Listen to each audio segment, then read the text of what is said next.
So doing the Act 3 Siegebreaker on my squishy monk.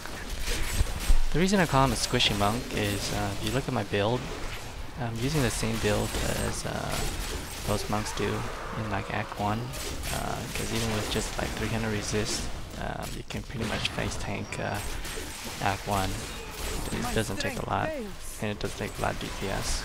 Like 20k you can easily smoke Act 1 with 20k DPS and 300 resist. But anyways, I'm running 550 resist and about 28,000 hit points, like just almost 28,000 hit points.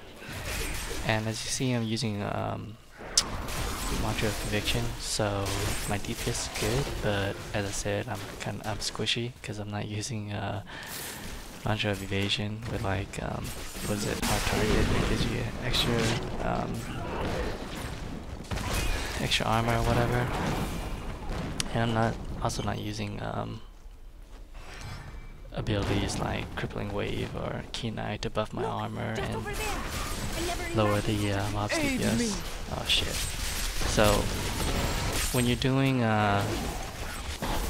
elites with the chains, don't do that, what I just did. Never let the mobs go in between you so they can get you with the chains. You always want to be on the outside of them. Don't just do what I just did.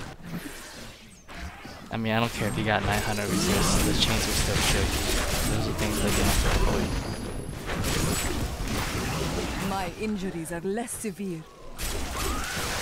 And you know, the wallers, it's actually good because your cyclone will go along the wall and will just hit the mobs over and over and over. I don't have enough spirit.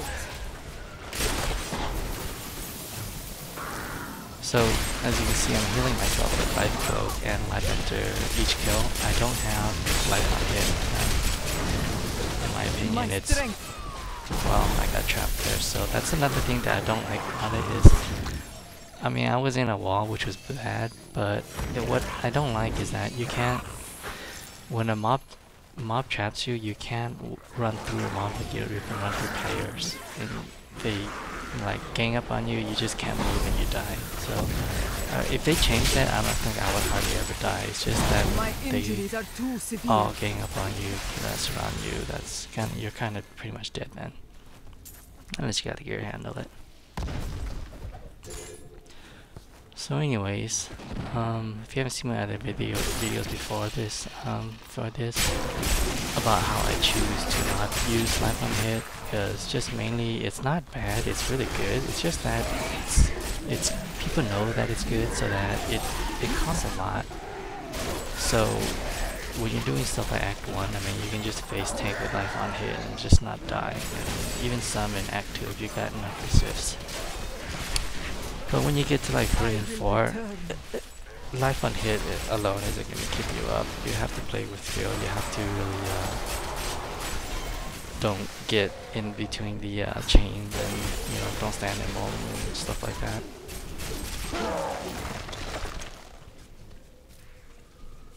But I mean, the way I have this monk geared and set up, and I'm still able to use what I consider like the DPS spec, you know, just to blow through dungeons. I mean, yeah, I have pretty decent DPS. It's about 45k above, but again, I'm dual wielding without a shield, and I only have 28,000 hit points, so I can't be too careless. I mean, I can't be like Act 1 and just, I don't care if I stand in poison or molten, if the mob's gonna die and I'm not. You can't do that.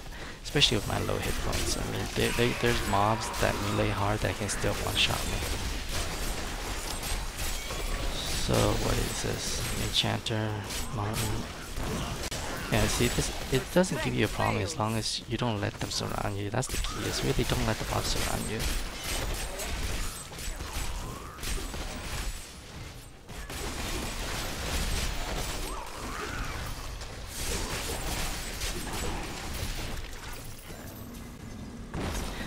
Another thing I want to talk about is my weapons that I chose.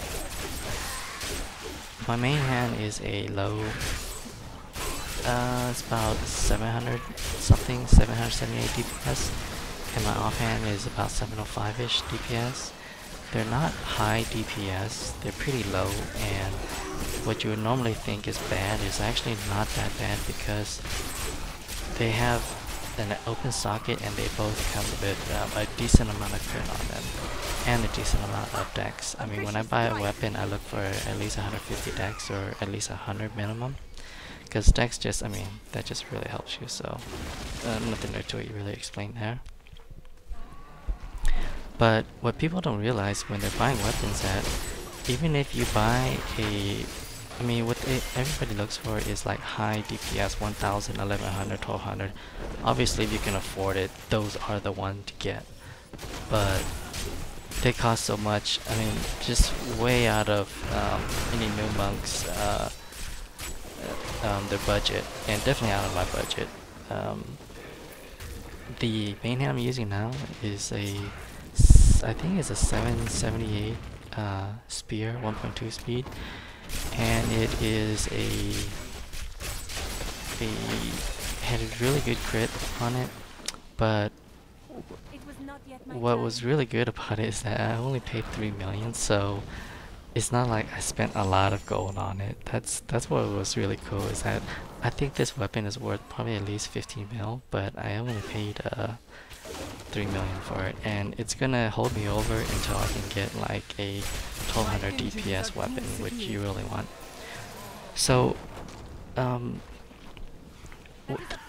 wait, let me talk about these these bats here. They're also chained, and I think I'm gonna screw myself right here. Yeah, don't let them chain you.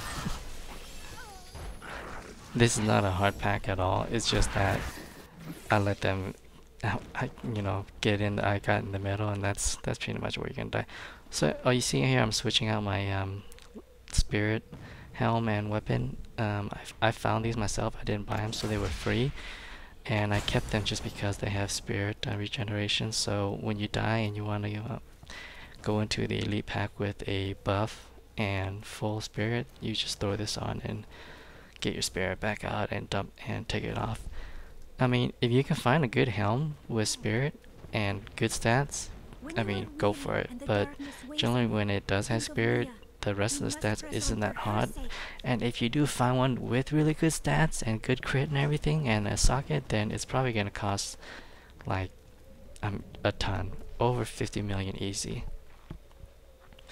But anyways, my spirit is full and I'm able to burst, do the blind and mantra burst, and that's pretty much what my style is. I'm trying to burst them down before they can burst me down, so it's working pretty well. But anyways, let's get back to talking about the weapons. So actually I'm gonna do another video about just going over the auction house and weapons and kind of what you should look for, because what people don't realize, that I'll talk about this just a little bit. Half of your DPS comes from cyclone damage, and it doesn't show on the character screen, but that's where half of your DPS is coming from, and it only matters what your main hand DPS is, what your main hand damage is for the cyclones. So it's best to have a slow, high damage, high DPS main hand and a fast offhand. That's why I'm using a dagger in my offhand. The offhand matters more than I have good stats and high crit damage than it does like I would have a 1000 DPS weapon, which is going to be probably impossible to find for a dagger. If not, that's going to be one godly dagger. I mean, damage does matter, but not as much as the stats do for your offhand.